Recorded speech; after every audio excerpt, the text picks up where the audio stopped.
Hello and welcome guys to my new video Shraban's kitchen.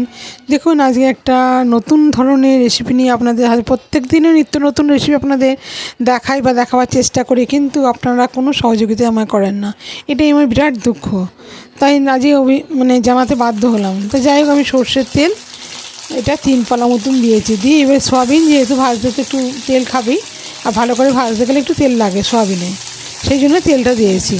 দিয়ে সয়াবিনটা আগে একটু লাল লাল করে ভেজে নেবো, তাতে কি হয় তরকারির স্বাদটাও খুব ভালো হয়। নিয়ে এটাকে দেখুন সমস্ত তেলটাই টেনে নিয়েছি। এবার এটা তুলে নিয়ে এই কড়াতেই আমি আর একটু সামান্য 1 পালা মতো তেল দিয়ে আলুটাকে ভেজে নেবো। আর কড়াটা তো গরম হয়েই আছে, তেলটা হতে বেশিক্ষণ সময় যাবে না। নিয়ে এবার আলুগুলোকে দিয়ে দেবো। আলুটা আমি একটা সিটি দিয়ে রেখেছিলাম, আর সোয়াবিনগুলোকেও একটু ভিজিয়ে রেখে দিয়েছিলাম। তো যাই হোক, এবার আলুগুলোকে আমি বড় বড়ই দমের মতনই কেটেছি। কেটে এবার আলুগুলোকে একটু ভেজে নেব। এতে একটু নাড়াচাড়া করে নিয়ে কষে করলে তো খুব ভালোই লাগে। যাই একটু সামান্য হলুদও দিয়ে দিলাম, আলুর রঙটাও একটু ভালোই হবে, একটু হলদেটে ভাব এসে যাবে। তো যাই হোক, আলুটাও এরকম ভাজা হয়ে গেলে তুলে এটাকে ঢেলে রেখে দেবো। দেখুন আমার আলু ভাজা হয়ে গেছে। এবার আলুটা তুলে নেব। আলুটা তুলে নিয়ে ওই কড়া নাড়াবো না, ওই কড়াতেই আমি আবার একটু তেল দিয়ে দেবো 1 পালা মতন। যেহেতু এগুলো সব ভাজা আছে আর তেলের সেরকম বিশেষ ব্যাপার নেই, তাই জন্য এতে আমি দেবো গরম মশলা আর গোটা জিরে।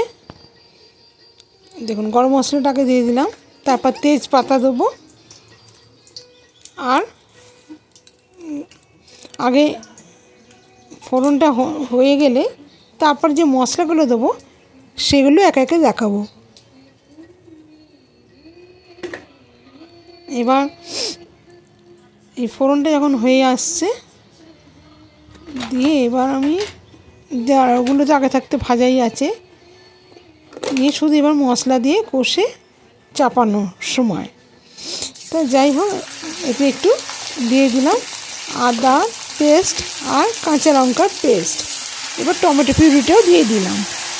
আর আমি টমেটো পিউরিটা এটাকে সেদ্ধ করে মিক্সিতে গ্রাইন্ড করে রেখে দিয়েছিলাম, নিয়ে দিয়ে দিলাম। দেখুন কালারটা খুব সুন্দর হয় এতে, আর টমেটোর কাঁচা গন্ধটাও থাকে না, কেটে যায়। আর এই টমেটো রেখে দিলেও থাকে, কাঁচা টমেটোগুলো চট করেই গন্ধ হয়ে যায়। তো যাই হোক দেখুন, নিয়ে তারপর আমি একটু হলুদ দিয়ে দিলাম। এবার এক একে সব মশলাগুলো দেবো, সেগুলো সব দেখাচ্ছি।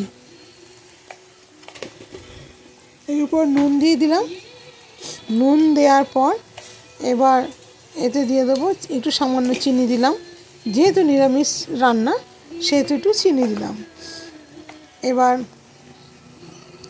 এতে দিয়ে দেবো, এটা দিয়ে দিলাম একটু লঙ্কার গুঁড়ো। এবার এতে দেবো ধনে গুঁড়ো আছে আর জিরে গুঁড়ো আছে, এই দুটো দিয়ে দেবো।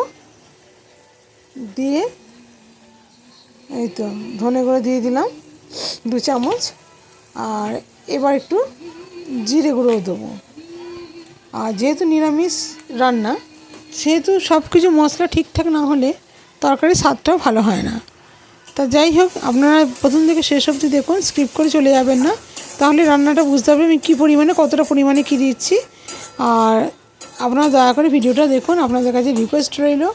আর আমার পাশে থাকুন, আমার চ্যানেলটাকে সাবস্ক্রাইব করুন, আপনাদের সর্বদাই আমি রিকোয়েস্ট করি। তো যাই হোক, এবার মশলাটা কষা হয়ে গেছে। এবার আমি সয়াবিনগুলোকে দিয়ে দিলাম আর আলুটাকেও দিয়ে দেবো। দিয়ে এবার আমি ভালো করে কষবো। কষে নিয়ে তারপর আমি এতে জল দিয়ে দেবো। আমি এতে আর কাশ্মীরি লঙ্কার গুঁড়ো ব্যবহার করিনি। যাই হোক, এবার আমি একটু ভালো করে কষে নেব। কষে নিয়ে তাতেই দেখুন কালারটা কত সুন্দর এসেছে। কষে নিয়ে এবার আমি জল দিয়ে দেবো। আর রুম টেম্পারেচার রাখা জলটাই আমি ব্যবহার করছি, গরম জল বা ঠান্ডা জল নয়।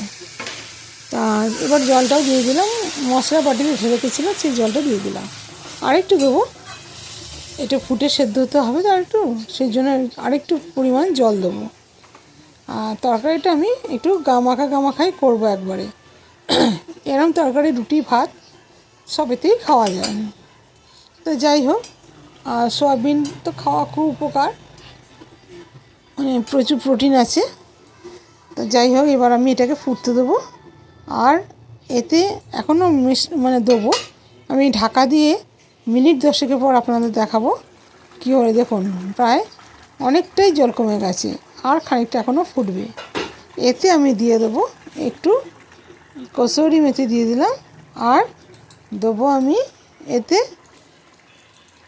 গরম মশলা দিয়ে এবার খানিকক্ষণ ফুটতে দেবো। তারপর খানিকটা কমে গেলে একটু কাশ্মীরি লঙ্কার গুঁড়ো দিলাম হালকা করে, আর একটু কালারটা সুন্দর হয় বলে। প্রথমেই আমি ব্যবহার করিনি, তা পরে মনে করলাম একটু দিলে কালারটা আর একটু সুন্দর হবে। নিয়ে এবার আমি খানিকক্ষণ ফুটতে দেবো। ফুটে গেলে এবার আমি নামিয়ে দেবো।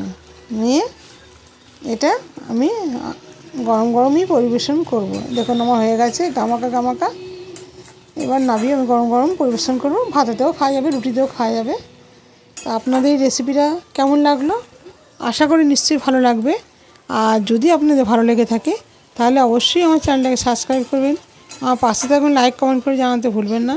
প্লিজ আপনাদের অনেক অনেক রিকোয়েস্ট রইল, আমার পাশে থাকুন, আপনারা চ্যানেলটাকে সাবস্ক্রাইব করুন, কমেন্ট করে আমায় জানান, তাহলে আমার খুব ভালো লাগবে। তাহলে আমি নিত্য নতুন রেসিপি আপনার সামনে হাজির করতে পারবো। এই আমার ছিল আজকের রেসিপি। দেখুন কেমন হলো, যদি ভালো লাগে অবশ্যই জানান।